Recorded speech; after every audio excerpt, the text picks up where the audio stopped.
Hello friends, ఇక్కడ number సిరీస్‌కి సంబంధించిన ఒక ప్రాబ్లమ్ ఇవ్వబడింది. ఎలా చేయాలో ఇప్పుడు చూద్దాం. ఆప్షన్స్ కూడా ఇచ్చాడు. మనకిచ్చిన క్వెషన్‌లో మిస్ అయిన నంబర్ ఏదో ఫైండ్ ఔట్ చేయాలి. ఫస్ట్ ఇచ్చిన క్వెషన్‌ని మనం పూర్తిగా రాసుకోవాలి. 45 తర్వాత నెక్స్ట్ మిస్ అయిన నంబర్ ఏదో మనం ఫైండ్ ఔట్ చేయాలి. ఫస్ట్ నంబర్స్ చూసుకుంటే 15, 16కి మధ్యలో డిఫరెన్స్ 1 ఉంది. 16కి, 20కి డిఫరెన్స్ 4 ఉంది.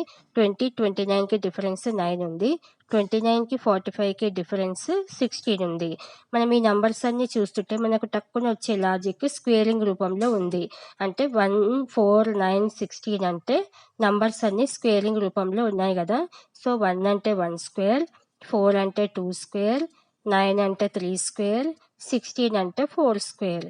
అంటే మనకి న్యాచురల్ నంబర్స్ స్క్వేరింగ్ కాబట్టి నెక్స్ట్ వచ్చే నంబర్ 5 స్క్వేర్ ఉండాలి. 5 స్క్వేర్ అంటే 25. మనకు 45ని 25ని రెండిటిని యాడ్ చేస్తే నెక్స్ట్ మనకు మిస్ అయిన నంబర్ ఈజీగా తెలిసిపోతుంది కదా. సో ఇక్కడ మనకి మిస్ అయిన నంబర్ 70. 70 అనేది ఏ ఆప్షన్? సెకండ్ ఆప్షన్ కాబట్టి 70 అనేది కరెక్ట్ ఆన్సర్ అనమాట.